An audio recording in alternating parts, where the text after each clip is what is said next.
The culture at Michigan is what I'm talking about.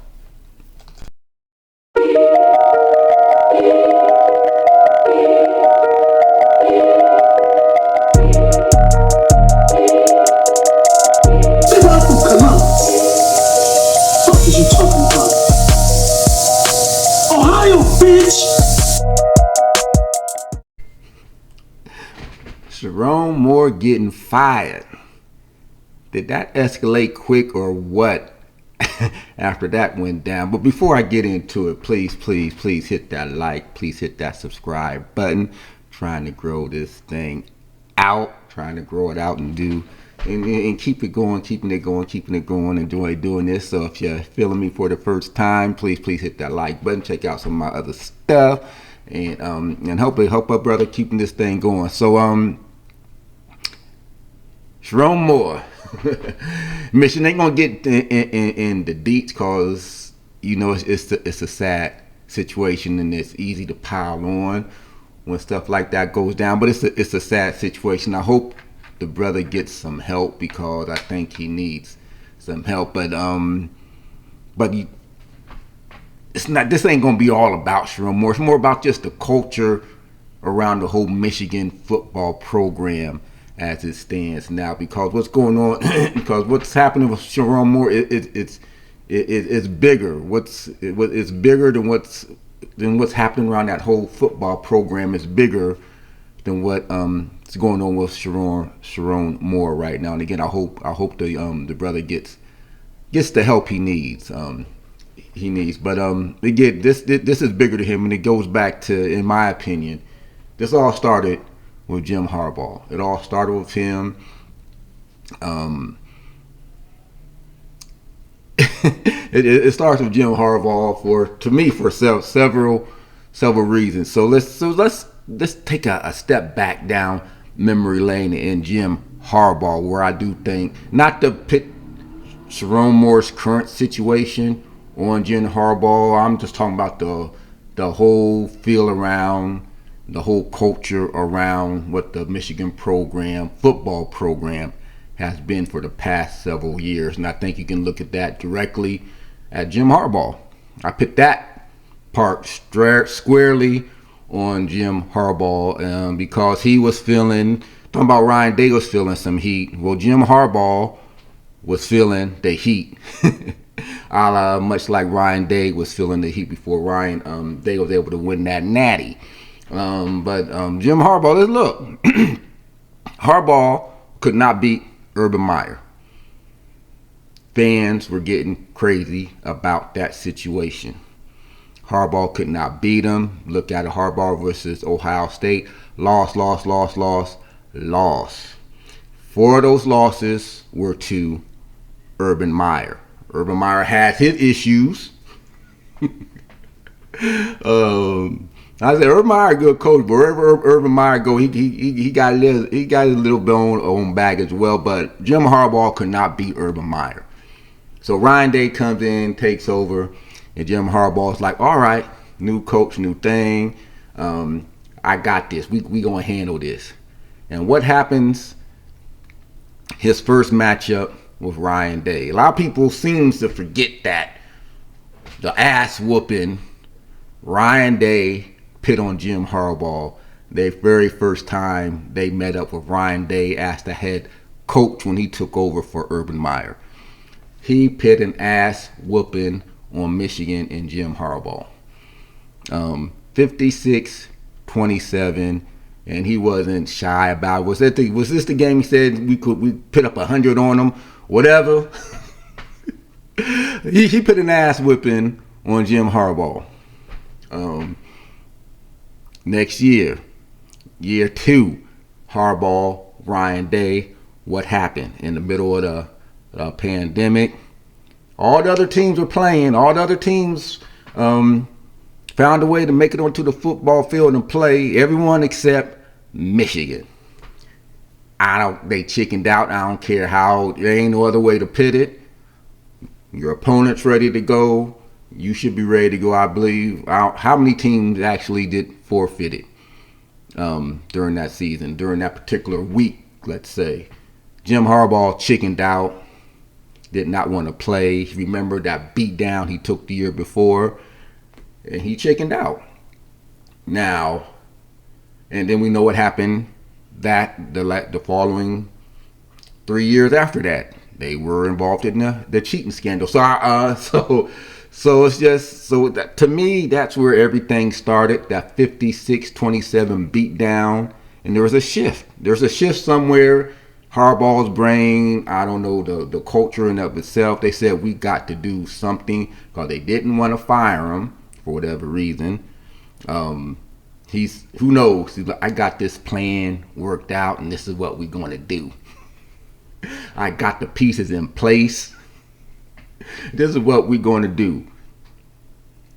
He activated his cells, his cheating cells. I don't know how you want to call it, but that was some integrated cheating scandals and stuff they had going on with Connor Stallions. And I do believe that 56-27 beatdown was the brainchild and the birth of Connor Stallions and everything that went on in the cheating scandal. So to me, it started there with Harbaugh and his staff and the fact that he could not get over the Urban Meyer hump. And then Ryan Day comes in and he just puts an ass whipping on him. And he was like, I cannot go through this again with a new coach. This is a new coach. I don't know, was it Ryan Day's first head coaching gig? Or did he come up? I know he was part of Urban Meyer's staff, but I don't know if he had any previous head coaching experience. And Jim Harbaugh is he just couldn't take losing to, especially a new head coach, we'll put it that way. A new head coach at Ohio State, and he's about to go through another years and years of humiliation, and he wasn't about to have it. And we know what happened after that. They chickened out and they cheated the following year. So to me, that's where it all began. They began under Harbaugh. Sherrone Moore was part of the staff, and they got the scandals, stuff came about. Jim Harbaugh, instead of sticking around and facing the fire, he bolted. And I think the whole situation could be laid at that 56-27 drubbing Ryan Day pit on Michigan, and I think that just set their whole way of thinking into a whole new different trajectory, because he was anxious, and he needed a win. He needed to win, and he can't beat him on the field. We're going to go about this way of beating him, and we see how that has played out in his staff in general. Harbaugh's staff in general was just a disaster.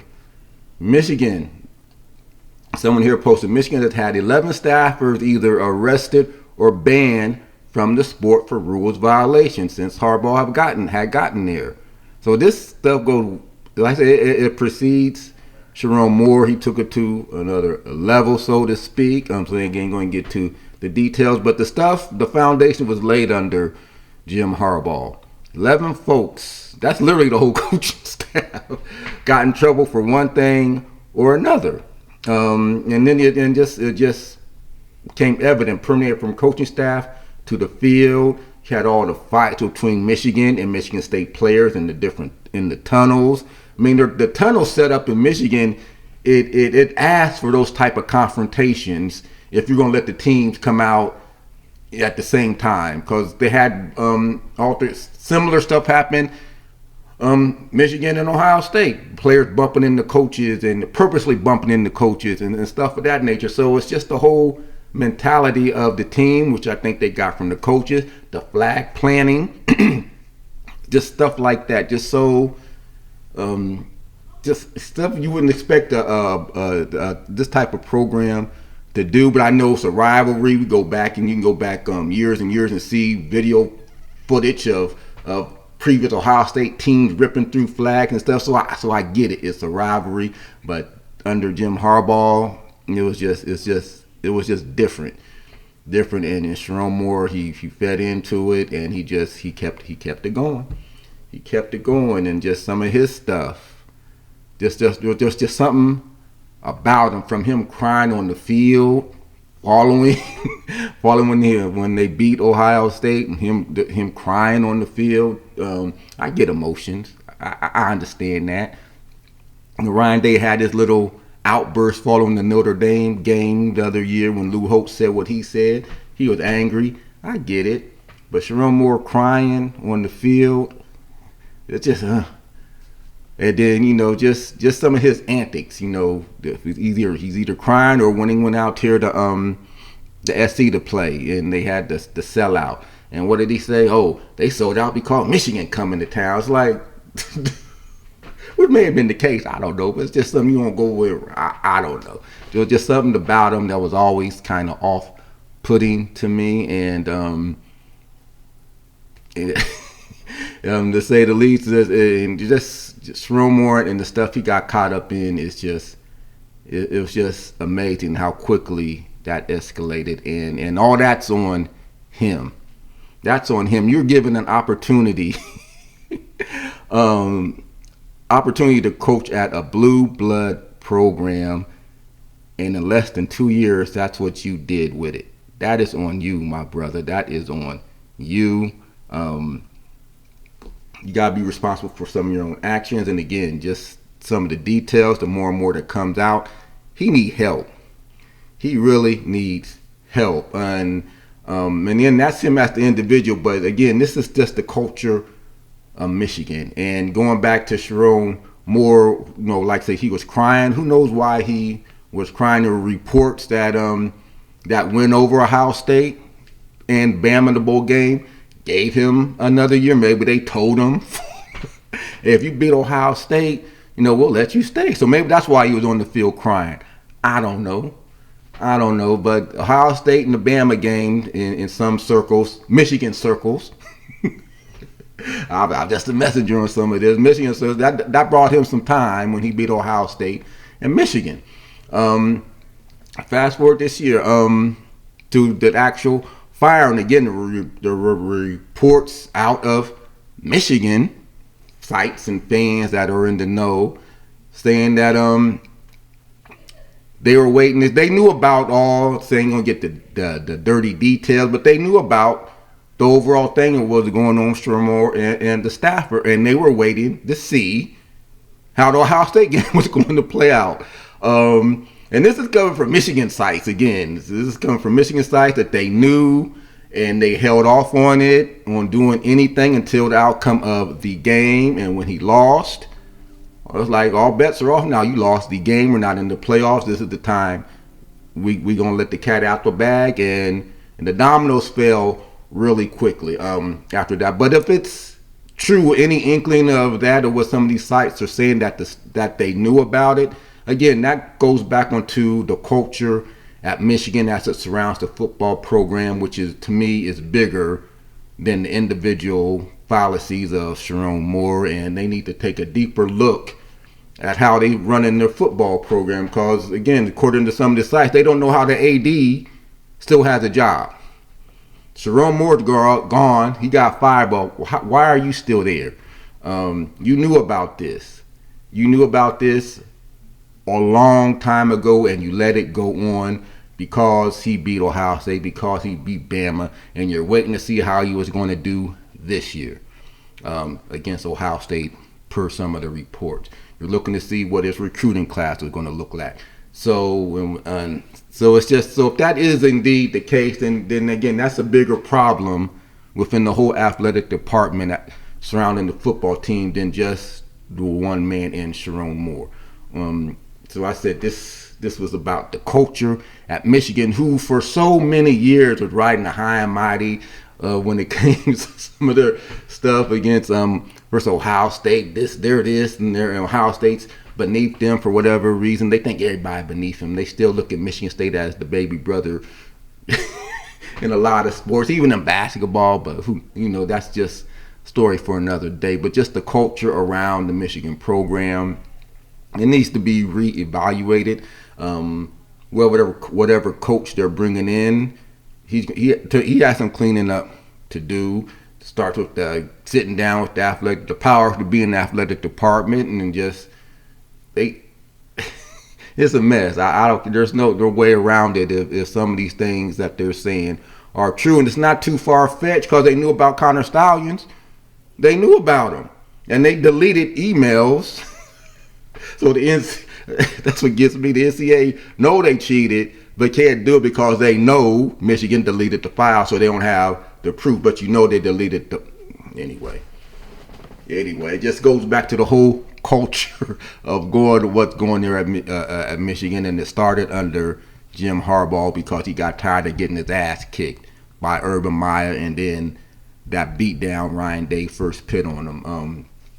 I think that stuck in his head, and like, see, he had some sleeper cells around. We going to program steel signs was activated, whatever you want to call it. They probably had some fancy name for it. But it started with Jim Harbaugh, the sign stealing stuff. They knew about it. They deleted the files instead of facing the music, so it's not so far-fetched to know or to think or to grasp. They knew about something as big as that. The staffer definitely got promotions, or I don't know. But they knew. I don't know, but they knew, and they let them continue on, and they waited until they didn't need him no more. And they let him go, and then once they let him go, that escalated real quickly. And then that's just something going on up there with Mr. Moore, and that's why I said I hope he gets him the help. He has to face the music first, but hopefully whatever outcome is, he gets the help he needs to be able to have him have a nice productive life moving forward, if that's still possible. He has some work to do, and the athletic department has some work to do as well. But man, who saw that coming? It's still amazing how quickly that just went from 0 to 60. That whole situation. And again, Sherrone Moore, hope he gets you some help. But hey, hope you liked the video. Check out some of my other stuff. If it's your first time seeing me, what do you think about what's going on at Michigan? Is the whole problem bigger than Sherrone Moore? Can it be traced back to some of the foundations laid by Jim Harbaugh and the problems his staff has had in general following these past several years? Like I said, the 11 or something arrests, scandals after scandals, not able to coach anymore. All that started under Jim Harbaugh, who, like I said, he's in the NFL now.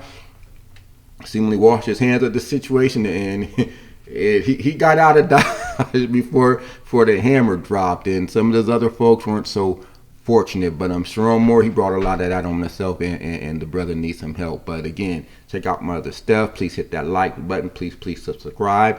And until next time, OHIO, go Bucks. I'm out.